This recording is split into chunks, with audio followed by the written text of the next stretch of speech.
Midnight Suns is out, and it kicks a whole lot of ass, even if a certain CEO doesn't seem to think so.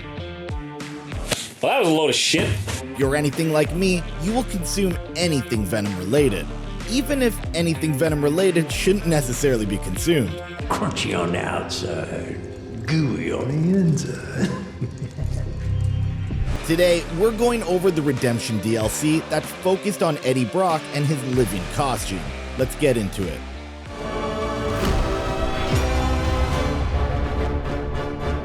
Right off the bat, upon selecting the mirror table, we see the prompt signaling that the Venom mission is unlocked.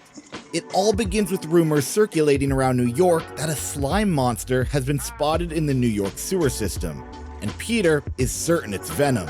For those familiar with the comics, this is a nice throwback to late 80s origin of Venom, where he set up shop in the New York sewers during his initial hunts of Spider-Man.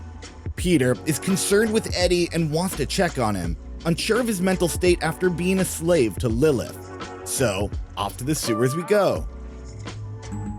Got all the slime in the world. So, where's our slime monster?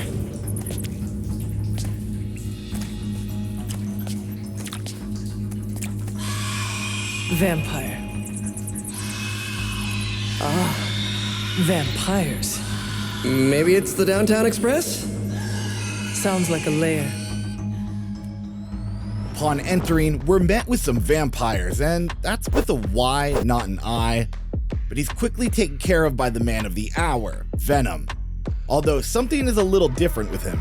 He's been snacking on vampires and is now enthralled under a vampiric bloodlust. Peter knows it's time to fight the parasite. Parasite!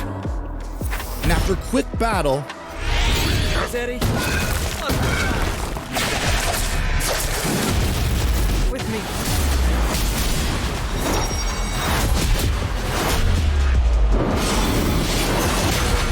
Blood Venom is defeated. And now we're introduced to the first villain of the DLC. Enter Mephisto, the Lord of Hell. And no, he's not the one responsible for the vampire outbreak. He's come to the Midnight Suns to make a deal, one that will help him in a war against the vampires. My terms are as follows. I spare Venom. I cure the symbiote of Lilith's demonic touch. I end the blood fever he's given himself, gorging on curdled vampire bile. I retch a little thinking of it. All this, and I ask but one inconsequential thing in return. Stop the vampire uprising. The undead are bad for business. Spider-Man decides to take Mephisto up on his deal in order to save Eddie's life. And when Venom takes off running, we're led directly into our next battle. This is our first fight with Venom as a playable character against a horde of sewer-sprawling vampires. Right off the bat, the size of him is readily apparent, with Venom easily stretching to over 10 feet tall. And with this monstrosity at their side, the Midnight Suns clear the sewers pretty quickly.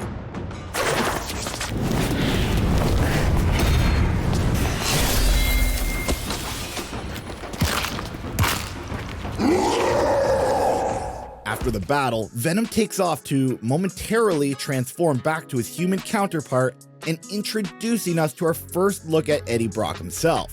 Right off the bat, I can appreciate his in-game appearance to definitely harken back to Eddie's origins as a bodybuilder. Obviously, most comic heroes are ridiculously muscular, but Eddie's muscles are an actual staple of his characterization, as we routinely see him obsess over weights in his earliest appearances.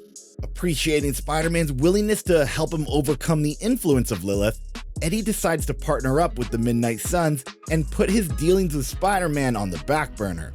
Welcome to the team, Eddie Brock. Now, for those of you wondering, Eddie's backstory is pretty much the same from the comics. As a reminder, he was a reporter for the Daily Globe who got pretty famous for cracking the case on a serial killer named Sin Eater. Turns out, this guy wasn't actually the killer, but a serial confessor who just wanted to be famous.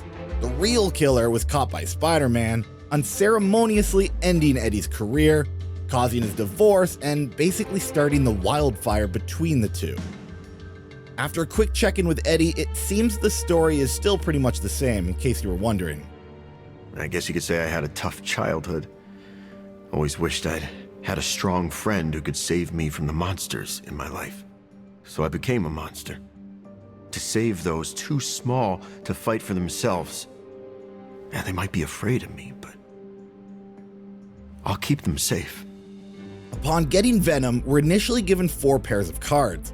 Tendril Strike, which is a basic chain attack, something you'd see in a Wolverine deck. Web Toss, a simple knockback that's rather unimpressive.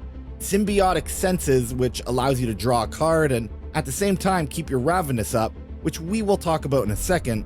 And finally, Tasty Brains, an ultra-powerful lifesteal with a pretty reasonable cost of 3 points. As for suits, we're given a few right off the bat, including the Fallen Venom suit, which he wears throughout the campaign, and the Anti-Venom suit, which is by far the best suit in the game. But I feel like people will kill me for choosing that one so early, so we'll stick with the classic for now. Oh, and in case you're curious, you can absolutely make him resemble Carnage. So a big part of the game is building your friendship levels. One way to do that is inviting characters to havens. It's no different with Eddie Brock. So far, there's 4 havens you want to stick to with Eddie: a picnic, having a drink, playing cards, and working out. Brace yourself for some crucial game-shattering dialogue. Did you eat the last piece of pizza the other night? No? Really? I thought it was you. And lastly, we'll make sure we hit up the Forge to grab a few more Venom cards such as Spike Burst, a powerful AoE, Insatiable Hunger, a support card that builds your Ravenous, and Devouring Strike, a fairly weak quad chain attack that doesn't consume Ravenous. So, on to the second mission. Eddie Brock notices the vampires are attacking civilians in Central Park, and as you can imagine, he quickly decides to include himself in the foray, being a lethal protector and all.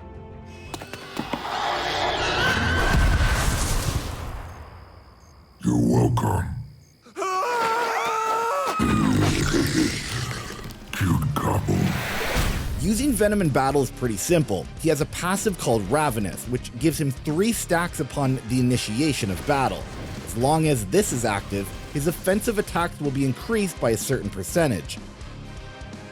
Attacks consume Ravenous, and new turns gain Ravenous.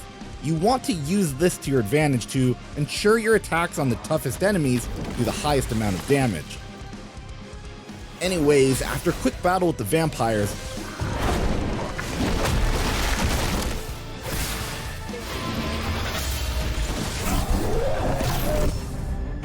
the duo are brought down to hell by Mephisto, who's clearly not happy with the lack of progress against the vampires. I did not waste my time curing you so you could save superfluous human lives. Mephisto explains why he's waging this war. The vampire war is preventing souls from making their way down to his realm of hell. Each person who is killed by a vampire simply reanimates as one, keeping their souls trapped on Earth in their blood-sucking prison. He needs Venom to kill the vampire scourge, or he will forfeit on the deal that saved his life. Spurring the duo into action, this leads into the next battle, whereby you're simply asked to survive the onslaught for 4 waves of enemies. Simple enough.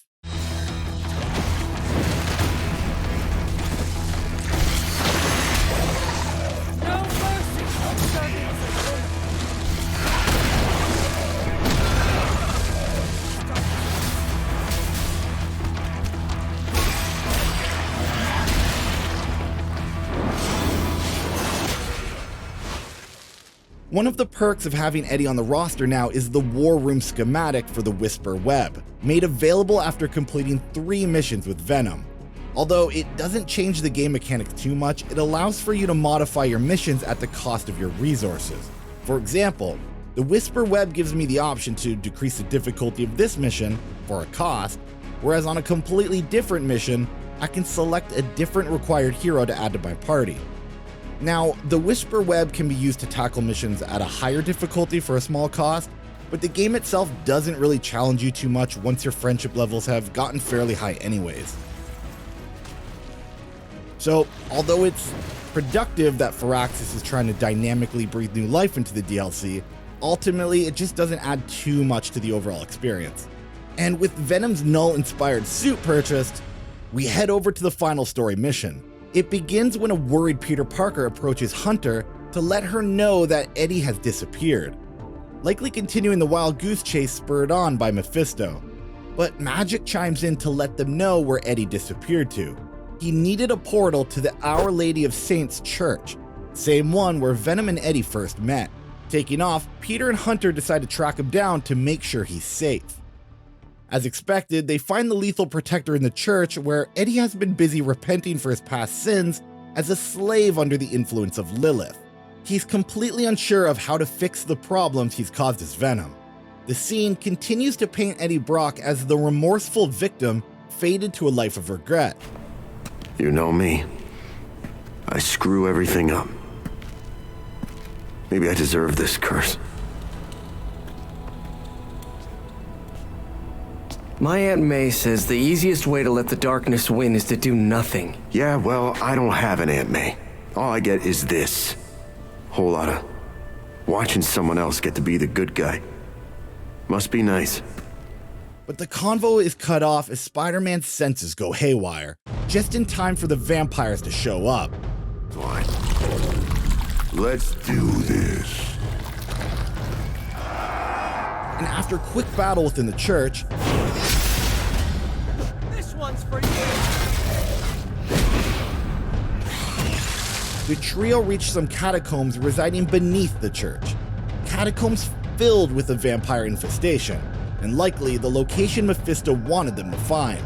To make matters worse, they come face to face with the man behind the recent vampire outbreak, the legend himself, Dracula. As the two groups battle, Dracula asks who has put them to the task of eradicating his vampires, to which Spider-Man tells him truthfully, the devil himself, Mephisto. As long as the vampire outbreak continues to spread, Mephisto's claim on potential souls is diminished.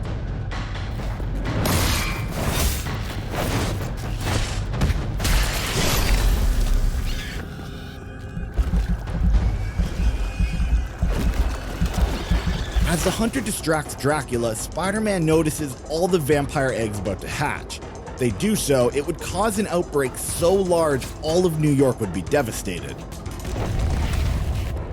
Side by side, Venom and Spider-Man work quickly to bring down the roof, trying desperately to stop Dracula's plan. We are also ready. 1, 2. 3.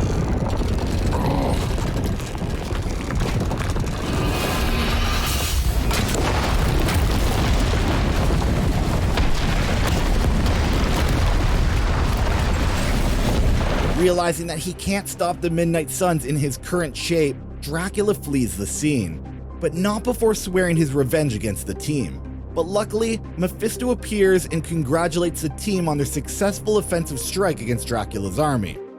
As a reward, he honors Spider-Man's completed contract and frees Eddie Brock from future torment, but promises that he'll be seeing them again soon.